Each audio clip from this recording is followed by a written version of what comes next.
¿Alguna vez te has preguntado por qué Dios permite ciertas situaciones en tu vida que parecen no tener sentido? Hoy vamos a descubrir una verdad poderosa. Dios nunca falla, y cada circunstancia tiene un propósito divino. En los próximos minutos, exploraremos cómo su plan perfecto se desarrolla incluso cuando no lo entendemos. Te invito a quedarte hasta el final, porque compartiré algo que puede transformar tu perspectiva para siempre. Si este contenido bendice tu corazón, no olvides suscribirte para más reflexiones bíblicas. Y cuéntanos en los comentarios, ¿cuál es tu versículo favorito sobre la fidelidad de Dios? Comencemos. En este primer momento, vamos a entender algo muy importante. Cómo Dios actúa cuando nosotros no podemos entender lo que está pasando. Veremos la diferencia entre lo que nosotros planeamos y lo que Dios tiene preparado. Cómo Él usa situaciones difíciles para cumplir su voluntad. Y por qué debemos confiar aunque no veamos el final de la historia. Había una vez un joven pastor que cuidaba las ovejas de su padre en las colinas de Belén. Su nombre era David. Y aunque él no lo sabía, Dios ya tenía planes muy diferentes para su vida. Cuando el profeta Samuel llegó a su casa buscando al futuro rey de Israel, nadie pensó en David. Ni siquiera su propio padre lo consideró importante enough para llamarlo del campo. Pero como nos dice Primera de Samuel, capítulo 16, versículo 7, Jehová no mira lo que mira el hombre, pues el hombre mira lo que está delante de sus ojos, pero Jehová mira el corazón. Los planes humanos son como mapas dibujados en la arena. El viento los borra, la lluvia los destruye, y el tiempo los hace desaparecer. Nosotros planificamos nuestro día, nuestra semana, nuestro año, y creemos que todo saldrá exactamente como queremos. Pero Dios tiene una perspectiva completamente diferente. En el libro de Proverbios capítulo 19, versículo 21, la palabra nos enseña: muchos pensamientos hay en el corazón del hombre, mas el consejo de Jehová permanecerá. David probablemente tenía sus propios sueños. Tal vez quería ser el mejor pastor de la región o expandir los rebaños de su familia. Pero Dios tenía preparado para él un trono. No era lo que David había planeado, pero era exactamente lo que Dios había decidido desde antes de que él naciera. Los propósitos eternos de Dios no cambian con nuestras circunstancias. No se alteran por nuestros errores. No se modifican por nuestros miedos o nuestras dudas. Cuando el gigante Goliat desafió al ejército de Israel, todos los soldados experimentados corrieron a esconderse. Era lógico. Era lo que cualquier persona haría frente a un enemigo tan grande y amenazante. Pero David vio la situación desde una perspectiva diferente. Él no vio solo un gigante, vio una oportunidad para que Dios mostrara su poder. Como le dijo al rey Saúl en Primera de Samuel, capítulo 17, versículo 37. Jehová, que me ha librado de las garras del león y de las garras del oso, Él también me librará de la mano de este filisteo. Aquí vemos algo increíble. Dios había estado preparando a David para este momento a través de experiencias que parecían ordinarias. Cada león que había enfrentado, cada oso del que había protegido a sus ovejas, era parte del entrenamiento divino. Situaciones que David probablemente consideraba simplemente parte de su trabajo, Dios las estaba usando para forjar el carácter y la fe del futuro rey. Esto nos enseña algo muy importante sobre cómo Dios trabaja. Él usa las circunstancias más comunes, las más difíciles, e incluso las que no entendemos, para prepararnos para su propósito. Cuando enfrentamos problemas en el trabajo, dificultades en la familia o situaciones que nos parecen injustas, Dios está obrando. No siempre podemos ver cómo, pero Él siempre está trabajando. En el libro de Isaías capítulo 55, versículos 8 y 9, Dios nos explica esta diferencia de perspectiva. Porque mis pensamientos no son vuestros pensamientos, ni vuestros caminos mis caminos, dice Jehová. Como son más altos los cielos que la tierra, así son mis caminos más altos que vuestros caminos, y mis pensamientos más que vuestros pensamientos. Imagínate una hormiga caminando por el suelo de una casa. Desde su perspectiva, todos son obstáculos gigantes. Una mesa es como una montaña. Una alfombra es como un bosque espeso. Pero nosotros, desde arriba, podemos ver toda la habitación. Vemos el camino más corto. Vemos dónde está la comida. Vemos los peligros que la hormiga no puede ver. Así es Dios con nosotros. Su perspectiva es infinitamente más amplia que la nuestra. David enfrentó años de persecución por parte del rey Saúl.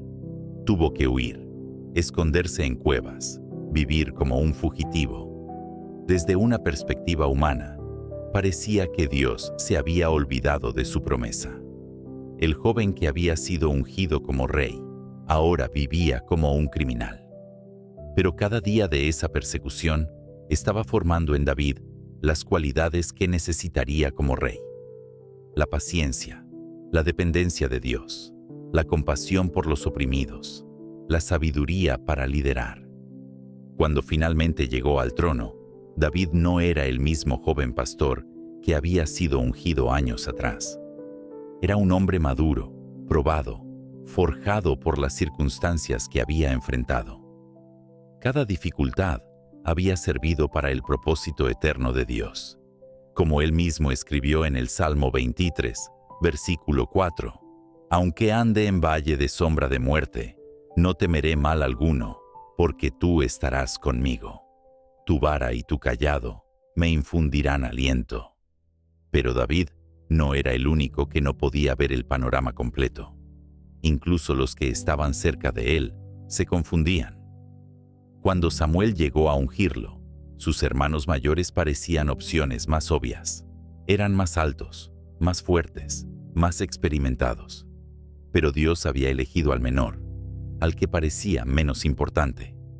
Esto nos enseña que Dios no sigue nuestros criterios humanos. Nosotros valoramos la apariencia, la experiencia, las conexiones sociales. Dios mira el corazón. Nosotros nos enfocamos en las habilidades actuales. Dios ve el potencial que Él mismo ha puesto en cada persona. Nosotros juzgamos por los éxitos pasados. Dios conoce los planes que tiene para el futuro. En el libro de Jeremías, capítulo 29, versículo 11, Dios declara: «Porque yo sé los pensamientos que tengo acerca de vosotros, dice Jehová, pensamientos de paz y no de mal, para daros el fin que esperáis». Estas palabras fueron dirigidas a un pueblo que estaba en el exilio, lejos de su tierra, enfrentando una situación que parecía desesperante. Pero Dios les aseguró que tenía un plan, un propósito bueno, incluso en medio de esa circunstancia tan difícil. El llamado a confiar cuando no podemos ver el panorama completo no es fácil. Requiere fe. Requiere humildad para admitir que no lo sabemos todo. Requiere valentía para seguir adelante cuando el camino no está claro. Pero es exactamente lo que Dios pide de nosotros. Abraham recibió una promesa de Dios. Sería padre de muchas naciones. Pero pasaron décadas y no tenía hijos. Su esposa era estéril y ambos ya eran muy ancianos. Desde cualquier perspectiva humana, la promesa parecía imposible. Pero como nos cuenta Romanos capítulo 4, versículo 18, Él creyó en esperanza contra esperanza para llegar a ser padre de muchas naciones, conforme a lo que se le había dicho: así será tu descendencia. Abraham no podía ver cómo Dios cumpliría su promesa, pero decidió confiar de todas maneras. No tenía un mapa detallado del futuro, no tenía garantías humanas, solo tenía la palabra de Dios, y eso fue suficiente para él. Cuando finalmente nació Isaac, Abraham tenía 100 años. La promesa se cumplió de una manera que él nunca habría podido imaginar. Moisés pasó 40 años cuidando ovejas en el desierto después de huir de Egipto. Probablemente pensó que había arruinado su oportunidad de hacer algo importante con su vida. Había crecido en el palacio del faraón, tenía educación, tenía posición social y lo había perdido todo por un momento de ira.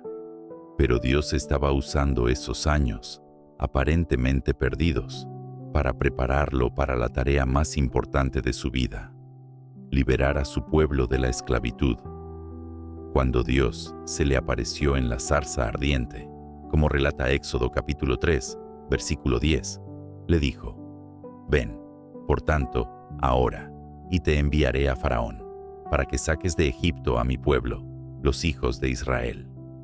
Moisés se sintió inadecuado, inseguro, no calificado. Pero Dios ya lo había estado preparando durante décadas.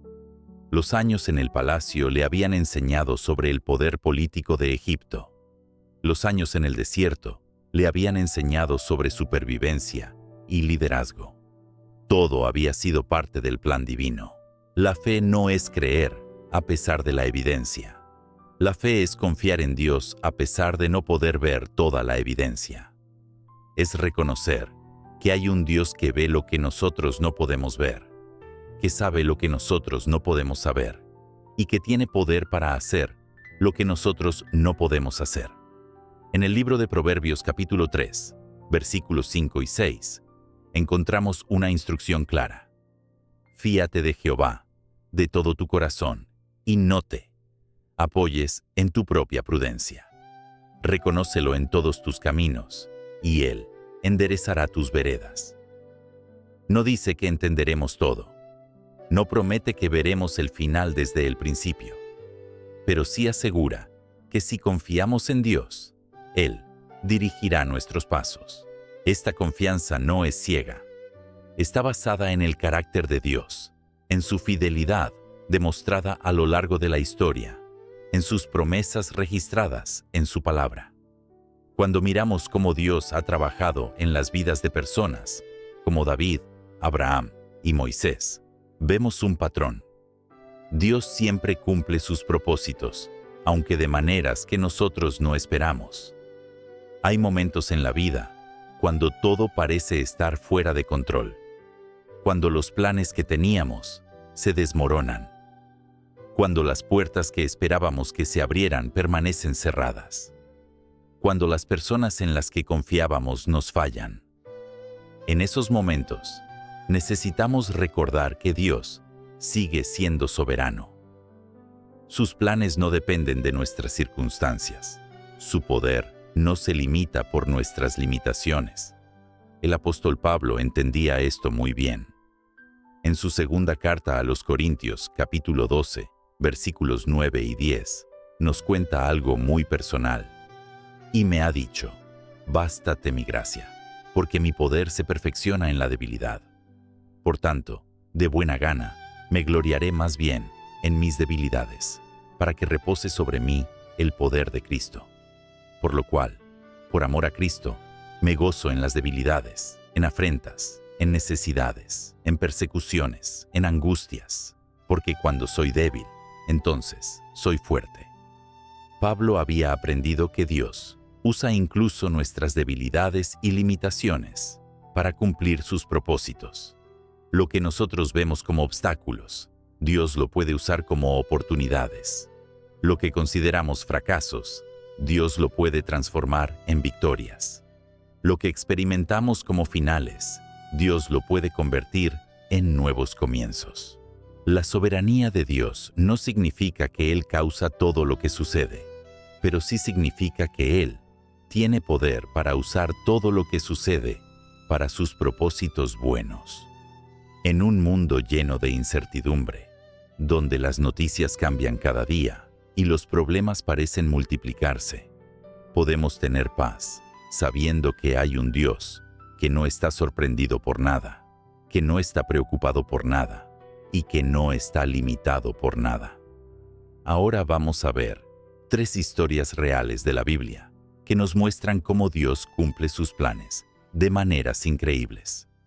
Veremos a José, que pasó de ser vendido como esclavo a gobernar una nación. A Esther, una joven que se convirtió en reina justo cuando su pueblo necesitaba ser salvado.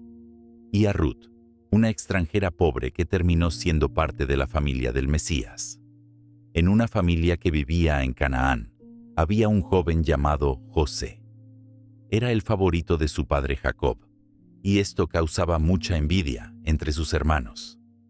José tenía sueños extraños, donde él aparecía en posición de autoridad sobre su familia.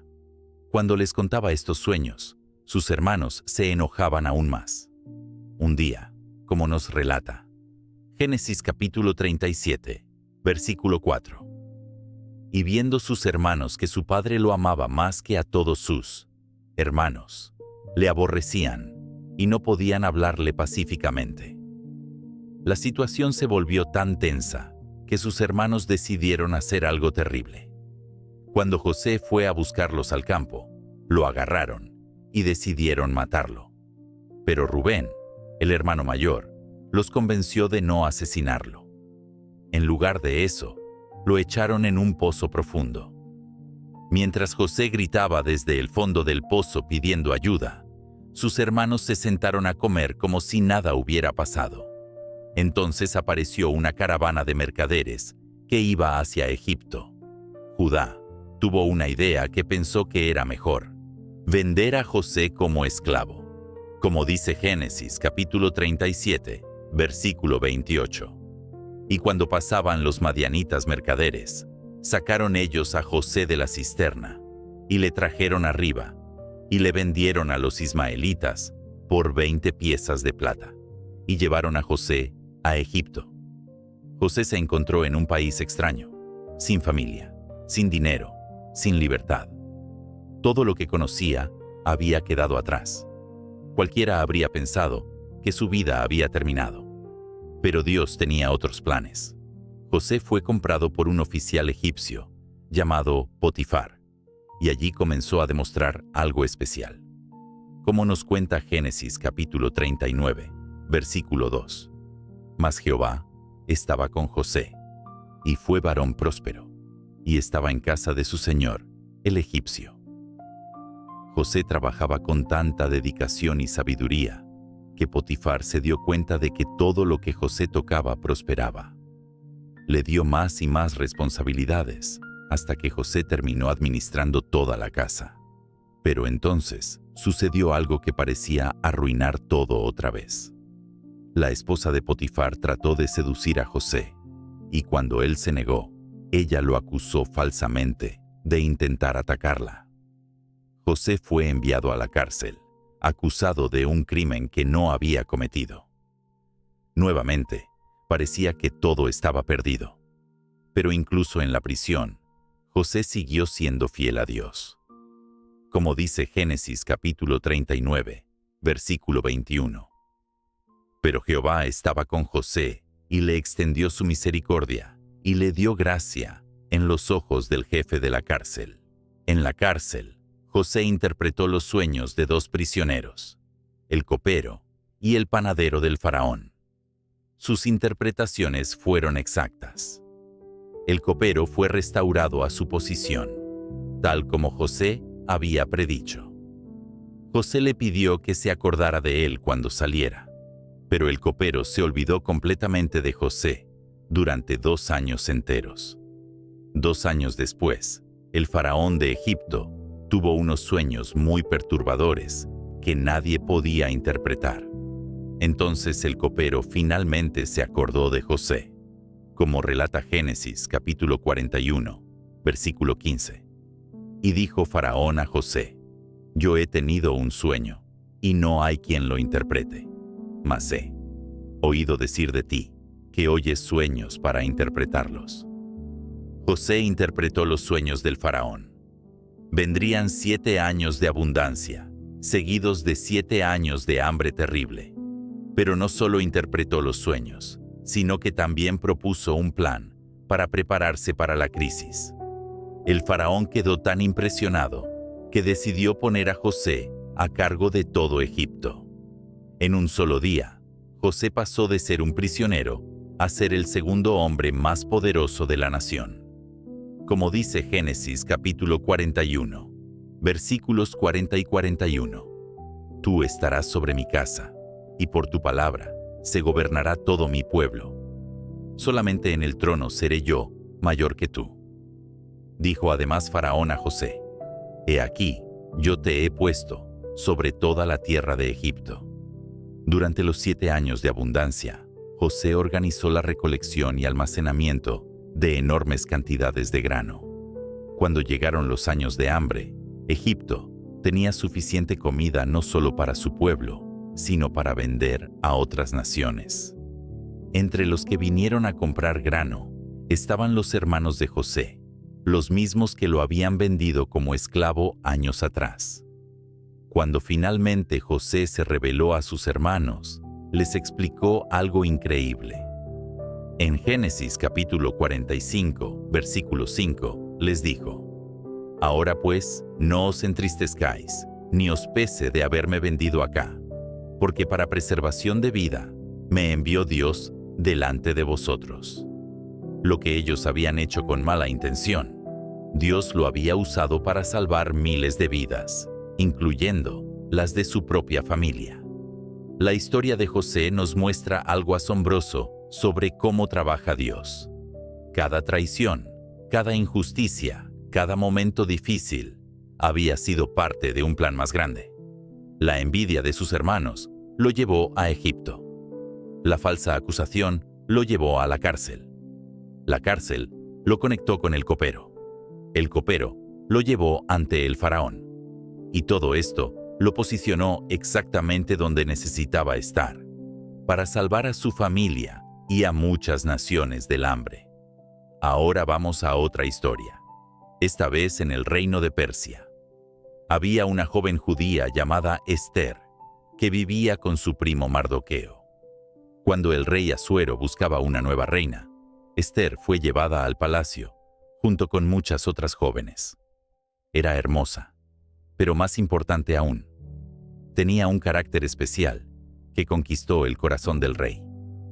Como nos cuenta el libro de Esther, capítulo 2, versículo 17.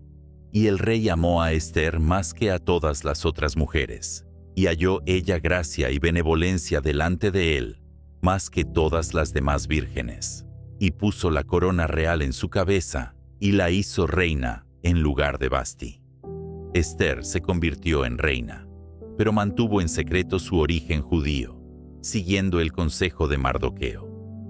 Mientras tanto, un hombre llamado Amán había ascendido a una posición muy alta en el gobierno. Todos debían inclinarse ante él, pero Mardoqueo se negaba a hacerlo, porque solo se inclinaba ante Dios. Esto enfureció tanto a Amán, que decidió no solo matar a Mardoqueo, sino destruir a todo el pueblo judío en el imperio persa. Amán convenció al rey de que había un pueblo rebelde en su reino que debía ser eliminado. Sin saber que se trataba de los judíos, el rey firmó un decreto que ordenaba la muerte de todos ellos en un día específico, como dice Esther capítulo 3, versículo 13. Y fueron enviadas cartas por medio de correos a todas las provincias del rey, con la orden de destruir, matar y exterminar a todos los judíos, jóvenes y ancianos, niños y mujeres, en un mismo día. Cuando Mardoqueo se enteró del decreto, se vistió de luto y fue al palacio. Desde allí, envió un mensaje urgente a Esther, pidiéndole que intercediera ante el rey por su pueblo. Pero había un problema. Nadie podía acercarse al rey sin ser invitado, bajo pena de muerte. Incluso la reina podía morir si aparecía ante el rey sin ser llamada. Esther tenía miedo. Era comprensible. Podía morir si se acercaba al rey sin permiso. Pero Mardoqueo le envió un mensaje que cambió todo. En Esther capítulo 4, versículo 14, le dijo: «Porque si callas absolutamente en este tiempo, respiro y liberación vendrá de alguna otra parte para los judíos. mas tú y la casa de tu padre pereceréis. Y quién sabe si para esta hora has llegado al reino. Esas palabras, para esta hora has llegado al reino, le mostraron a Esther algo importante. Su posición como reina no era casualidad. Dios la había puesto allí exactamente para este momento. Después de 3 días de ayuno, Esther decidió arriesgar su vida.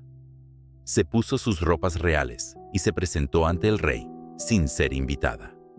Milagrosamente, el rey extendió su cetro hacia ella, señal de que podía acercarse sin morir. Como relata Esther, capítulo 5, versículo 2. Y cuando vio el rey a la reina Esther, que estaba en el patio, ella obtuvo gracia ante sus ojos, y el rey extendió a Esther el cetro de oro que tenía en su mano. Entonces vino Esther y tocó la punta del cetro. Esther invitó al rey y a Amán a un banquete.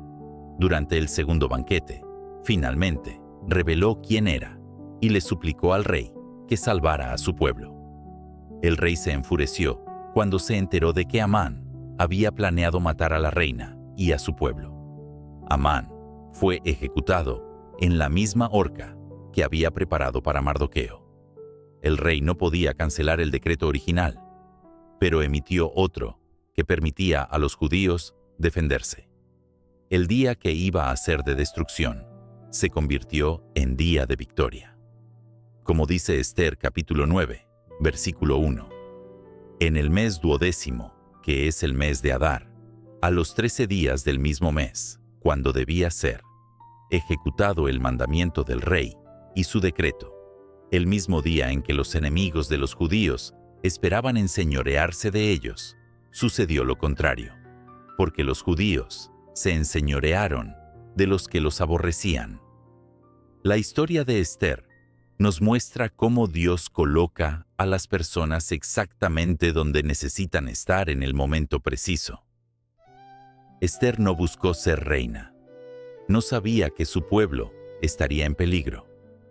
Pero Dios sabía todo desde el principio y la preparó para ser la salvación de su nación.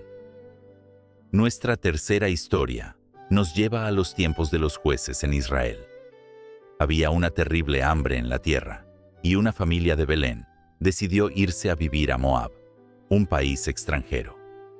El hombre se llamaba Elimelec, su esposa Noemí, y tenían 2 hijos, Mahlón y Kelión. Después de un tiempo, Elimelec murió, dejando a Noemí viuda con sus 2 hijos adultos. Los hijos se casaron con mujeres moabitas. Una se llamaba Orfa y la otra Ruth. Vivieron en Moab unos 10 años, pero entonces tragedia golpeó otra vez. Ambos hijos murieron, dejando a 3 viudas sin hijos. Noemí decidió regresar a su tierra porque había oído que Dios había visitado a su pueblo y les había dado comida. Cuando se preparaba para el viaje de regreso, Noemí les dijo a sus nueras que se quedaran en Moab con sus familias. Orfa decidió quedarse, pero Ruth tomó una decisión diferente. Como dice Ruth capítulo 1, versículos 16 y 17. Y Ruth respondió: No me ruegues que te deje y me aparte de ti, porque a donde quiera que tú fueres, iré yo, y donde quiera que vivieres, viviré. Tu pueblo será mi pueblo, y tu Dios mi Dios. Donde tú murieres, moriré yo, y allí seré sepultada. Así me haga Jehová, y aún me añada, que solo la muerte hará separación entre nosotras. Ruth abandonó todo lo que conocía para acompañar a una suegra amargada a una tierra extraña. No tenía garantías de nada. Era joven y podría haberse vuelto a casar en su propia tierra, pero decidió ser leal a Noemí y al Dios de Israel. Las 2 mujeres llegaron a Belén pobres y sin perspectivas. Para sobrevivir, Ruth salió a recoger espigas en los campos durante la cosecha. Era un trabajo duro y humillante, pero era lo único que podían hacer. La ley israelita permitía que los pobres recogieran lo que los segadores dejaban atrás. Ruth no sabía en qué campo trabajar, pero como dice Ruth capítulo 2, versículo 3, fue, pues, y llegando, espigó en el campo en pos de los segadores. Y aconteció que aquella parte del campo era de Booz, el cual era de la familia de Elimelec. Booz era un hombre rico y respetado, pariente de Elimelec. Cuando vio a Ruth trabajando en su campo, preguntó quién era. Los trabajadores le contaron su historia, cómo había venido con Noemí desde Moab y cómo trabajaba desde temprano sin descansar. Booz se acercó a Ruth y le habló con bondad. Como relata Ruth capítulo 2, versículos 11 y 12. Y respondiendo Booz, le dijo: He sabido todo lo que has hecho con tu suegra, después de la muerte de tu marido, y que dejando a tu padre y a tu madre y la tierra donde naciste, has venido a un pueblo que no conociste antes. Jehová recompense tu obra, y tu remuneración sea cumplida de parte de Jehová, Dios de Israel, bajo cuyas alas has venido a refugiarte. Booz no solo le permitió seguir trabajando en su campo, sino que ordenó a sus trabajadores que dejaran caer grano extra para que ella pudiera recogerlo. También le dio comida y le aseguró protección. Cuando Ruth regresó a casa con una cantidad inusual de grano, Noemí se dio cuenta de que algo especial había pasado. Entonces Noemí le explicó a Ruth que Booz era su pariente cercano, lo que significaba que según la ley israelita, él podía redimir la propiedad de la familia y casarse con ella para continuar el linaje de su esposo muerto. Siguiendo las instrucciones de Noemí, Ruth se acercó a Booz durante la época de cosecha y le pidió que fuera su redentor. Booz estaba dispuesto, pero había otro pariente más cercano que tenía el primer derecho. En una reunión pública en la puerta de la ciudad, ese pariente renunció a sus derechos y Booz pudo redimir la propiedad y casarse con Ruth. Como dice Ruth capítulo 4, versículos 13 y 14. Booz, pues, tomó a Ruth, y ella fue su mujer, y se llegó a ella, y Jehová le dio que concibiese y diese a luz un hijo. Y las mujeres decían a Noemí: Loado sea Jehová, que hizo que no te faltase hoy pariente, cuyo nombre será celebrado en Israel. El hijo que nació se llamó Obed. Obed fue el padre de Isaí, e Isaí fue el padre de David.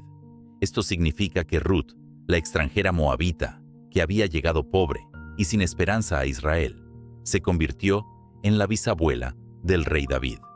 Y puesto que Jesús nació del linaje de David, Ruth también está en la genealogía del Mesías. Como dice Mateo capítulo 1, versículos 5 y 6, Salmón engendró de Rahab a Booz, y Booz engendró de Ruth a Obed, y Obed a Isaí, e Isaí engendró al rey David. Una mujer extranjera que había perdido todo, terminó siendo parte de la línea familiar más importante de toda la historia humana. La historia de Ruth nos enseña que Dios puede tomar las decisiones más simples de lealtad y amor y usarlas para cumplir sus propósitos más grandes. Ruth no sabía que su decisión de acompañar a Noemí la convertiría en ancestro del Mesías. Solo sabía que era lo correcto que debía hacer. Ahora vamos a ver 3 momentos muy duros donde parecía que Dios había abandonado a personas que le servían fielmente. Primero veremos a Job, un hombre bueno que perdió todo y nunca supo por qué. Después a Pablo, que pidió a Dios que quitara su dolor, pero Dios le dijo que no. Y finalmente a Jesús en el jardín, enfrentando la cruz y sintiendo tanto dolor que sudó sangre. En la tierra de Uz vivía un hombre llamado Job. Era una persona extraordinaria, no solo por su riqueza, sino por su carácter. Tenía 7 hijos y 3 hijas, y poseía miles de ovejas, camellos, bueyes y burros. Pero lo más importante de Job no era lo que tenía, sino quién era. Como dice Job, capítulo 1, versículo 1, hubo en tierra de Uz un varón llamado Job, y era este hombre perfecto y recto, y temeroso de Dios y apartado del mal. Job era tan cuidadoso en su relación con Dios que incluso ofrecía sacrificios por sus hijos. pensando que tal vez habrían pecado en sus corazones durante sus celebraciones. Era un padre preocupado, un hombre de negocios honesto y alguien que ayudaba a los pobres y necesitados. Si alguien merecía la bendición de Dios, ese era Job. Pero un día sucedió algo que Job nunca supo. En el cielo hubo una conversación entre Dios y Satanás. Dios le preguntó a Satanás si había visto a su siervo Job destacando su integridad y su fe. Satanás respondió con una acusación terrible. Como relata Job capítulo 1, versículos 9 y 10. Respondiendo Satanás a Jehová, dijo: ¿Acaso teme Job a Dios de balde? ¿No le has cercado alrededor a él y a su casa y a todo lo que tiene? Al trabajo de sus manos has dado bendición. Por tanto, sus bienes han aumentado sobre la tierra. Satanás estaba diciendo que Job solo servía a Dios, porque Dios lo había bendecido. Que si le quitara todo, Job lo maldeciría. Dios permitió que Satanás probara esta afirmación, pero con una condición. No podía tocar la vida de Job. En un solo día, Job perdió todo. Los sabeos robaron sus bueyes y burros y mataron a los sirvientes. Un fuego consumió las ovejas y más sirvientes. Los caldeos se llevaron los camellos y mataron a otros trabajadores. Pero la noticia más terrible vino al final. Sus 10 hijos estaban celebrando en casa del hermano mayor, cuando un viento fuerte derribó la casa y los mató a todos. En un solo día, Job pasó de ser uno de los hombres más ricos y bendecidos de su región a ser alguien que había perdido sus bienes, sus trabajadores y todos sus hijos. La reacción de Job fue sorprendente. En lugar de maldecir a Dios, como Satanás había predicho, Job adoró. Como dice Job capítulo 1, versículo 21, y dijo: Desnudo salí del vientre de mi madre, y desnudo volveré allá. Jehová dio, y Jehová quitó, sea el nombre de Jehová bendito. Pero Satanás no se dio por vencido. Regresó ante Dios y argumentó que Job había resistido porque su propia vida no había sido tocada. Pidió permiso para afectar la salud de Job, y Dios se lo concedió, con la condición de que no lo matara. Entonces Job fue cubierto de llagas dolorosas, desde la planta de los pies hasta la coronilla de la cabeza. El dolor era tan intenso que Job se sentó en cenizas y se rascaba con un pedazo de cerámica. Su esposa, viendo su sufrimiento, le sugirió que maldijera a Dios y muriera. Pero Job le respondió con sabiduría, como registra Job capítulo 2, versículo 10. Y él le dijo: como suele hablar cualquiera de las mujeres fatuas, has hablado. ¿Qué? ¿Recibiremos de Dios el bien y el mal no lo recibiremos? En todo esto no pecó Job con sus labios. Entonces llegaron 3 amigos de Job para consolarlo: Elifaz, Bildad y Zofar. Cuando lo vieron, casi no lo reconocieron. Su apariencia había cambiado tanto por el sufrimiento que lloraron en voz alta y se sentaron con él en silencio durante 7 días. Era una imagen de desolación total. Cuando finalmente Job habló, expresó su dolor de una manera que cualquier persona que ha sufrido puede entender. En Job capítulo 3, versículo 3, gritó: perezca el día en que yo nací, y la noche en que se dijo, varón es concebido.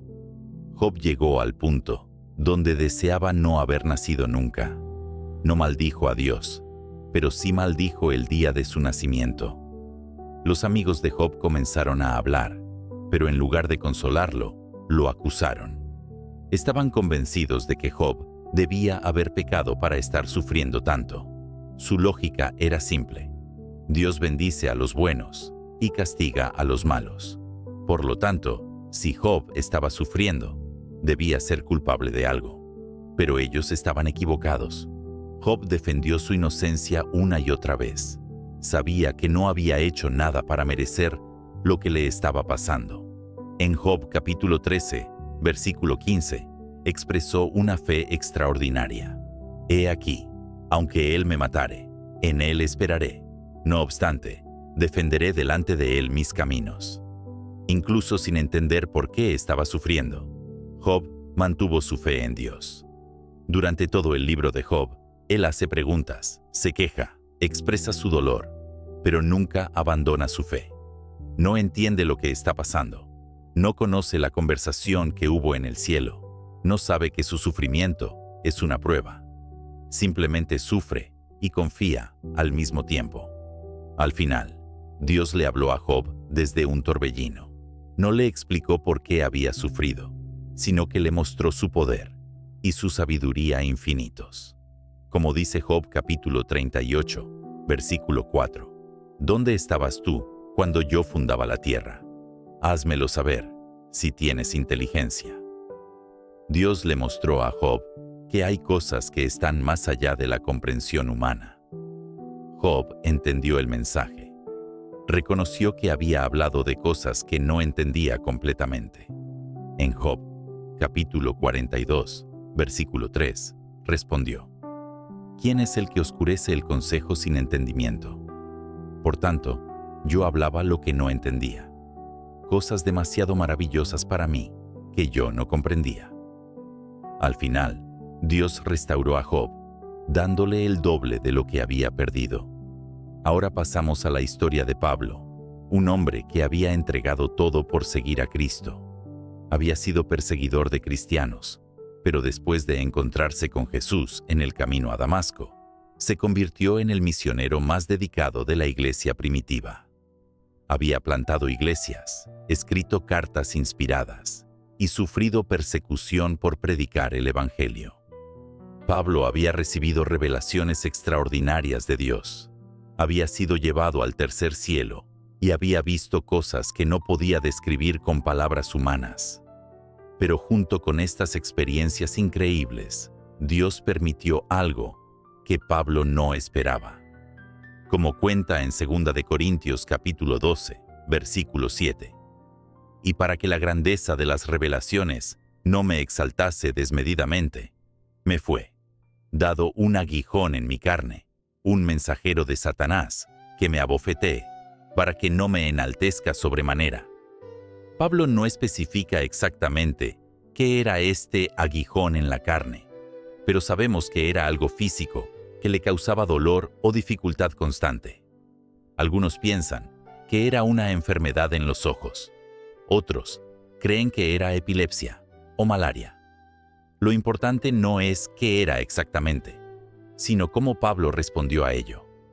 Naturalmente, Pablo oró para que Dios lo sanara. No oró una vez, ni dos veces. Como él mismo dice en 2 de Corintios, capítulo 12, versículo 8. Respecto a lo cual, 3 veces he rogado al Señor que lo quite de mí.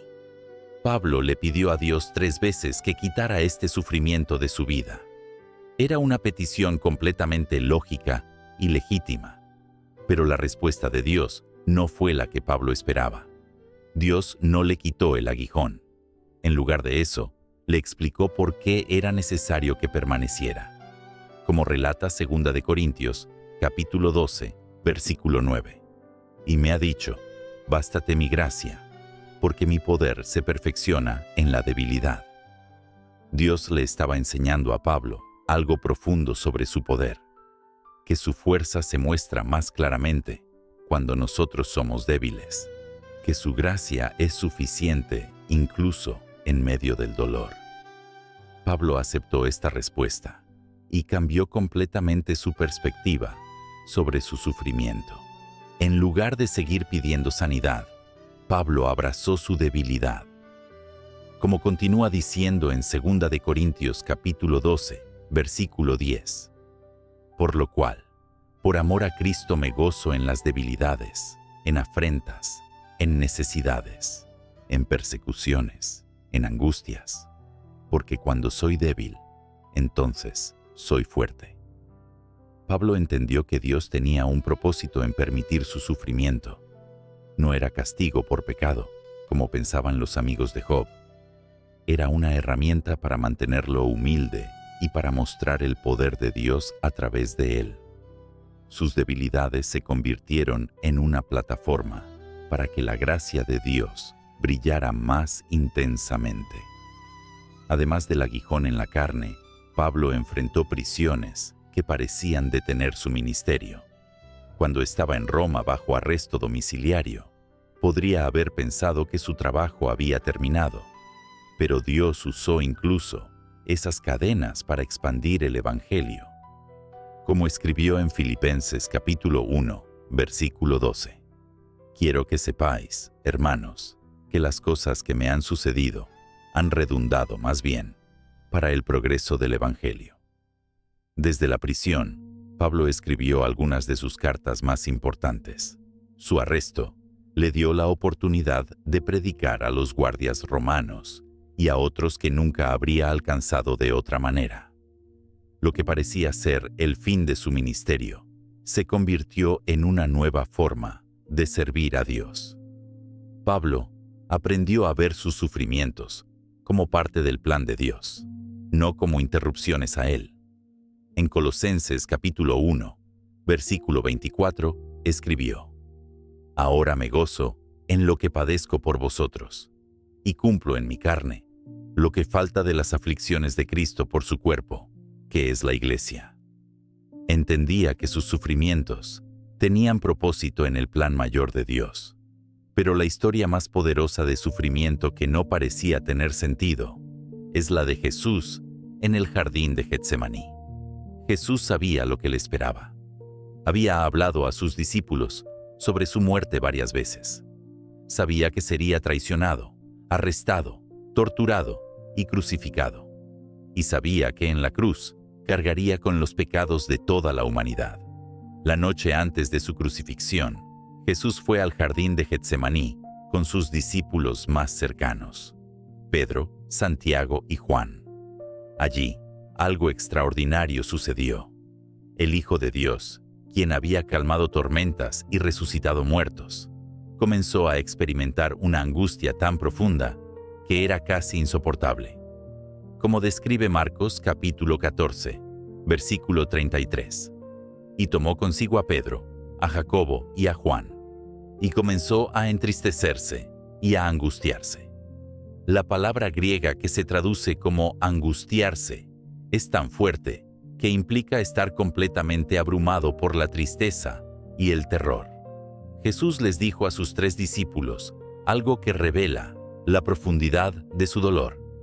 En Marcos capítulo 14, versículo 34, les confesó: Mi alma está muy triste, hasta la muerte. Quedaos aquí y velad. Jesús estaba experimentando tal angustia que sentía que podría morir solo por la intensidad emocional de lo que enfrentaba. Se alejó un poco de ellos y se postró en tierra. La presión emocional era tan intensa que, como nos cuenta Lucas, el médico, en su Evangelio, capítulo 22, versículo 44, y estando en agonía, oraba más intensamente, y era su sudor como grandes gotas de sangre que caían hasta la tierra. Jesús sudó sangre, una condición médica real que ocurre bajo estrés extremo. En medio de esta agonía, Jesús oró. Su oración revela tanto su humanidad como su obediencia perfecta, como registra Marcos capítulo 14, versículo 36. Y decía: Abba, Padre, todas las cosas son posibles para ti. Aparta de mí esta copa, mas no lo que yo quiero, sino lo que tú. Jesús le pidió al Padre que, si era posible, encontrara otra manera. No quería beber la copa del sufrimiento que le esperaba. Esta no era cobardía física. Jesús había demostrado valentía muchas veces. Era el horror de cargar con todos los pecados de la humanidad y ser separado del Padre por primera vez en la eternidad. Pero incluso en medio de su angustia, Jesús sometió su voluntad a la del Padre. 3 veces oró la misma oración, cada vez terminando con: no se haga mi voluntad, sino la tuya. Sabía que el plan del Padre requería su sufrimiento, y aunque no quería pasarlo, estaba dispuesto a obedecer. Un ángel vino del cielo para fortalecerlo. Como nos cuenta Lucas capítulo 22, versículo 43. Y se le apareció un ángel del cielo para fortalecerle. Incluso el Hijo de Dios necesitó fortaleza sobrenatural para enfrentar lo que venía. Cuando Jesús regresó donde estaban sus discípulos, los encontró durmiendo. En el momento más difícil de su vida, cuando más necesitaba apoyo humano, incluso sus amigos más cercanos no pudieron acompañarlo en su dolor. Estaba completamente solo en su sufrimiento. Al día siguiente, todo lo que Jesús había anticipado sucedió. Fue traicionado por Judas, arrestado por los soldados, abandonado por sus discípulos, negado por Pedro, condenado por los líderes religiosos, azotado por los soldados romanos y crucificado como un criminal común. En la cruz, Jesús experimentó no solo dolor físico, sino algo mucho peor, la separación del Padre. Como gritó en Mateo capítulo 27, versículo 46. Cerca de la hora novena, Jesús clamó a gran voz, diciendo: Elí, Elí, lama sabactani, esto es, Dios mío, ¿por qué me has desamparado? Por primera vez en la eternidad, Jesús experimentó la separación del Padre. No era que el Padre lo hubiera abandonado realmente, sino que el pecado que Jesús estaba cargando creó una barrera. El Padre Santo no podía mirar el pecado, y Jesús se convirtió en pecado por nosotros. Desde una perspectiva humana, la crucifixión parecía el fracaso total del plan de Dios. El Mesías había muerto como un criminal. Sus seguidores habían huido. Sus enemigos habían triunfado. Pero 3 días después, la resurrección reveló que todo había sido parte del plan perfecto de Dios para la salvación de la humanidad. En este último tema, vamos a ver cómo podemos vivir con paz y esperanza, sabiendo que Dios tiene todo bajo control. Primero, entenderemos qué significa realmente que todas las cosas cooperan para nuestro bien. Después veremos la diferencia entre pensar solo en lo que pasa ahora versus pensar en lo que Dios está haciendo para siempre. Y finalmente, cómo podemos descansar completamente, sabiendo que Dios nunca pierde el control de nada. Pablo estaba escribiendo una carta a los cristianos en Roma. Sabía que ellos estaban enfrentando persecución, problemas económicos y presión social por seguir a Cristo. Muchos se preguntaban si realmente valía la pena servir a Dios cuando la vida se volvía tan difícil. En medio de esta situación, Pablo escribió una de las promesas más poderosas de toda la Biblia. En Romanos capítulo 8, versículo 28, Pablo declaró: Y sabemos que a los que aman a Dios, todas las cosas les ayudan a bien, esto es, a los que conforme a su propósito son llamados. Esta promesa no es para toda persona en el mundo, sino específicamente para aquellos que aman a Dios y han sido llamados según su propósito. La palabra sabemos es muy importante aquí. Pablo no dijo esperamos o creemos, dijo sabemos. Es un conocimiento seguro, una certeza absoluta. Los cristianos pueden saber con total confianza que Dios está trabajando en todas las situaciones de sus vidas para producir algo bueno. Pero es crucial entender qué significa todas las cosas. No significa que todo lo que pasa sea bueno en sí mismo. El pecado no es bueno, la enfermedad no es buena, la muerte no es buena, la injusticia no es buena. Pablo no está diciendo que estas cosas sean buenas, sino que Dios puede usar incluso las cosas malas para producir algo bueno en nuestras vidas. La palabra cooperan es como cuando varios ingredientes se mezclan para hacer una comida deliciosa. Por separado, algunos ingredientes pueden ser amargos o desagradables, pero cuando se combinan de la manera correcta, producen algo hermoso. Así trabaja Dios con las circunstancias de nuestras vidas. Piensa en la historia de José que vimos antes. La traición de sus hermanos no era buena. La esclavitud no era buena. La prisión injusta no era buena. Pero Dios usó todas estas cosas terribles para posicionar a José exactamente donde necesitaba estar para salvar a miles de personas del hambre. Cada experiencia mala cooperó con las otras para producir un resultado increíblemente bueno. Pablo mismo era un ejemplo perfecto de esto. Había sido perseguidor de cristianos, había estado en prisión múltiples veces, había sufrido naufragios, había sido apedreado y dado por muerto. Desde una perspectiva humana, su vida parecía llena de tragedias. Pero como escribió en Filipenses capítulo 1, versículos 12 y 13, quiero que sepáis, hermanos, que las cosas que me han sucedido han redundado más bien para el progreso del Evangelio, de tal manera que mis prisiones se han hecho patentes en Cristo en todo el pretorio y a todos los demás. Las prisiones de Pablo habían abierto puertas que nunca se habrían abierto de otra manera. Los guardias romanos escucharon el Evangelio. Otros cristianos se animaron por su valentía. Las cartas que escribió desde la cárcel se convirtieron en parte de la Biblia. Todo lo que parecía estar arruinando su ministerio, en realidad, lo estaba expandiendo. Esto nos enseña algo importante sobre cómo Dios ve el bien que está obrando en nuestras vidas. Nosotros tendemos a pensar que bien significa comodidad, éxito, salud y prosperidad. Pero para Dios, el bien más grande es conformarnos a la imagen de su Hijo Jesús. Como dice Romanos capítulo 8, versículo 29. Porque a los que antes conoció, también los predestinó para que fuesen hechos conformes a la imagen de su Hijo. Dios está más interesado en nuestro carácter que en nuestra comodidad.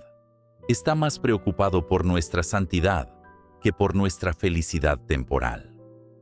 Esto no significa que a Dios no le importe nuestro bienestar, sino que su definición de lo que es verdaderamente bueno para nosotros es mucho más amplia y profunda que la nuestra. Santiago, el hermano de Jesús, entendía esto cuando escribió en Santiago capítulo 1, versículos 2 al 4. Hermanos míos, tened por sumo gozo cuando os halléis en diversas pruebas, sabiendo que la prueba de vuestra fe produce paciencia. Mas tenga la paciencia su obra completa, para que seáis perfectos y cabales, sin que os falte cosa alguna.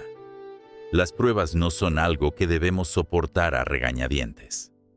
Santiago dice que debemos considerarlas sumo gozo, porque producen algo valioso en nosotros: paciencia, madurez, completitud. Dios usa las dificultades como herramientas para esculpir nuestro carácter y hacernos más como Jesús. Pedro también entendía este principio. En Primera de Pedro, capítulo 1, versículos 6 y 7, escribió: En lo cual vosotros os alegráis, aunque ahora por un poco de tiempo, si es necesario, tengáis que ser afligidos en diversas pruebas, para que sometida a prueba vuestra fe, mucho más preciosa que el oro, el cual, aunque perecedero se prueba con fuego, sea hallada en alabanza, gloria y honra cuando sea manifestado Jesucristo. Pedro compara nuestra fe con el oro que se purifica en el fuego. El fuego no destruye el oro, quita las impurezas y lo hace más puro y valioso. De la misma manera, las pruebas no destruyen nuestra fe genuina, la purifican y la fortalecen. Pero para entender realmente cómo todas las cosas cooperan para nuestro bien, necesitamos aprender a ver las cosas desde la perspectiva de Dios, no solo desde nuestra perspectiva limitada. Nosotros vemos nuestra vida como una película, donde solo podemos ver la escena que está pasando ahora. Dios ve toda la película completa, desde el principio hasta el final. Esta diferencia de perspectiva cambia completamente cómo entendemos lo que está pasando en nuestras vidas. Lo que para nosotros parece ser el final de la historia, para Dios puede ser solo el comienzo. Lo que nosotros vemos como un fracaso, Dios puede verlo como preparación para algo mejor.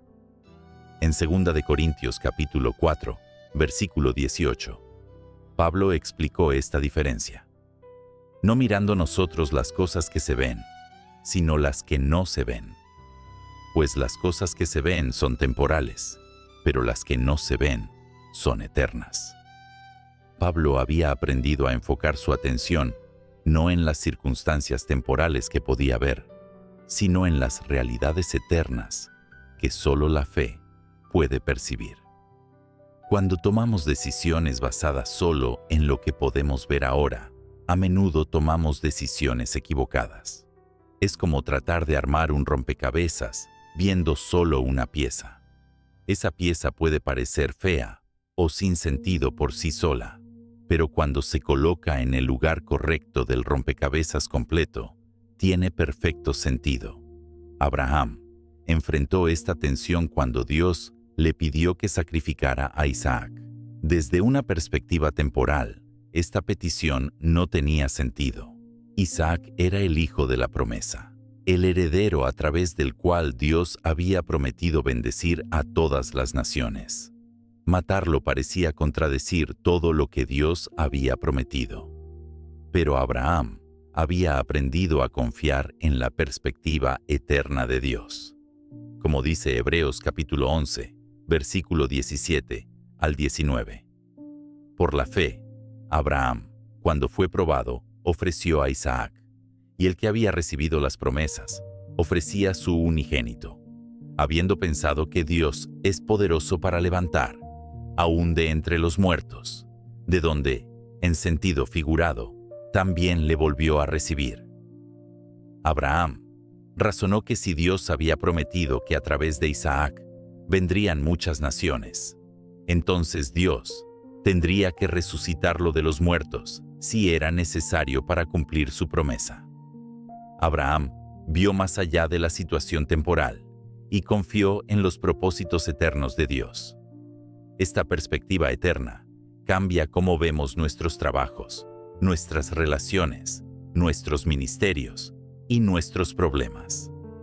Si solo vemos las cosas desde una perspectiva temporal, nos enfocaremos en la ganancia inmediata, la comodidad presente y la satisfacción del momento. Pero si vemos las cosas desde una perspectiva eterna, estaremos dispuestos a sacrificar beneficios temporales por recompensas eternas. Jesús enseñó este principio cuando dijo en Mateo capítulo 6, versículos 19 al 21, «No os hagáis tesoros en la tierra, donde la polilla y el orín corrompen, y donde ladrones minan y hurtan, sino haceos tesoros en el cielo, donde ni la polilla ni el orín corrompen, y donde ladrones no minan ni hurtan. Porque donde esté vuestro tesoro, allí estará también vuestro corazón». Los tesoros terrenales son temporales. No importa cuánto acumulemos aquí, eventualmente se perderá todo.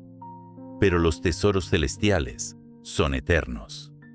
Las inversiones que hacemos en el reino de Dios, en las personas, en el carácter, en la obediencia, estas cosas duran para siempre.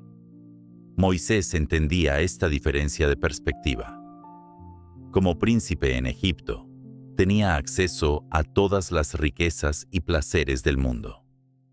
Pero como nos cuenta Hebreos capítulo 11, versículos 24 al 26, por la fe Moisés, hecho ya grande, rehusó llamarse hijo de la hija de Faraón, escogiendo antes ser maltratado con el pueblo de Dios, que gozar de los deleites temporales del pecado, teniendo por mayores riquezas el vituperio de Cristo que los tesoros de los egipcios, porque tenía puesta la mirada en el galardón.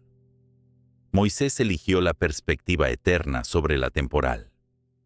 Prefirió sufrir con el pueblo de Dios que disfrutar los placeres temporales del pecado. Sabía que los tesoros de Egipto no durarían, pero que su obediencia a Dios tendría recompensas eternas. Esta perspectiva eterna también nos ayuda a entender ¿Por qué Dios a veces permite que pasemos por temporadas difíciles? Lo que parece ser pérdida de tiempo, desde una perspectiva temporal, puede ser preparación esencial desde una perspectiva eterna. Lo que parece ser un desvío, puede ser exactamente el camino que Dios quiere que tomemos. David pasó años huyendo de Saúl antes de convertirse en rey. Desde una perspectiva temporal, esos años parecían perdidos. Pero desde una perspectiva eterna, esos años fueron esenciales para formar el carácter que David necesitaría como rey. Aprendió a depender de Dios, desarrolló compasión por los oprimidos y formó un ejército de hombres leales. Cuando finalmente llegamos a entender que Dios tiene el control absoluto de todas las cosas, algo maravilloso sucede en nuestros corazones. Encontramos descanso. No el descanso de quien no tiene nada que hacer, sino el descanso profundo de quien sabe que no tiene que cargar el peso del mundo en sus hombros. Jesús invitó a esta experiencia cuando dijo en Mateo capítulo 11, versículos 28 al 30: Venid a mí todos los que estáis trabajados y cargados, y yo os haré descansar. Llevad mi yugo sobre vosotros, y aprended de mí, que soy manso y humilde de corazón, y hallaréis descanso para vuestras almas. Porque mi yugo es fácil, y ligera mi carga. El descanso que Jesús ofrece no es la ausencia de trabajo o responsabilidad. Es el descanso que viene de saber que no estamos trabajando solos, que no tenemos que resolver todos los problemas, que no somos responsables de controlar todos los resultados. Es el descanso de saber que hay alguien infinitamente más sabio y poderoso que nosotros dirigiendo nuestra vida. El salmista David experimentó este descanso cuando escribió en el Salmo 23, versículo 1: Jehová es mi pastor, nada me faltará. David había sido pastor y sabía lo que significaba cuidar ovejas. Las ovejas no se preocupan por encontrar pasto o agua. No planifican la ruta. No se defienden de los depredadores. Simplemente siguen al pastor, confiando en que él las cuidará. Esta es la imagen que David usa para describir su relación con Dios. No tenía que preocuparse por su futuro, porque tenía un pastor que conocía exactamente dónde llevarlo. No tenía que defenderse de todos los peligros, porque su pastor tenía vara y cayado para protegerlo. El control absoluto de Dios no significa que seamos pasivos o irresponsables. Significa que podemos trabajar, planificar y esforzarnos sin la ansiedad que viene de pensar que todo depende de nosotros. Podemos dar lo mejor de nosotros y después descansar en el hecho de que Dios está trabajando en maneras que no podemos ver. Proverbios capítulo 16, versículo 9, dice: El corazón del hombre piensa su camino, mas Jehová endereza sus pasos. Nosotros hacemos planes, pero Dios dirige nuestros pasos. Esto no nos libra de la responsabilidad de planificar sabiamente, pero sí nos libra de la ansiedad de pensar que tenemos que controlar todos los resultados. Nehemías demostró este equilibrio perfecto cuando reconstruía los muros de Jerusalén. Hizo planes cuidadosos, organizó a los trabajadores y tomó precauciones contra los enemigos. Pero como dijo en Nehemías capítulo 4, versículo 9: Entonces oramos a nuestro Dios, y por causa de ellos pusimos guarda contra ellos de día y de noche. Nehemías oró y también puso guardias. Confió en Dios y también tomó precauciones prácticas. Este es el equilibrio hermoso entre confiar en el control de Dios y ejercer la responsabilidad que Él nos ha dado. Cuando realmente entendemos que Dios tiene control absoluto, dejamos de vivir con miedo constante sobre el futuro. No porque el futuro no tenga desafíos, sino porque sabemos que hay alguien que ya conoce todos esos desafíos y ya ha hecho provisión para cada uno de ellos. Como escribió Juan en Primera de Juan, capítulo 4, versículo 18. En el amor no hay temor, sino que el perfecto amor echa fuera el temor, porque el temor lleva en sí castigo, de donde el que teme no ha sido perfeccionado en el amor. Cuando entendemos cuánto nos ama Dios y cuán perfecto es su control sobre nuestras vidas, el miedo comienza a desaparecer. Este descanso también nos libera de la necesidad compulsiva de entender todo lo que está pasando. Podemos estar en paz, incluso cuando no tenemos todas las respuestas. Como dice Deuteronomio, capítulo 29, versículo 29. Las cosas secretas pertenecen a Jehová nuestro Dios, mas las reveladas son para nosotros y para nuestros hijos para siempre.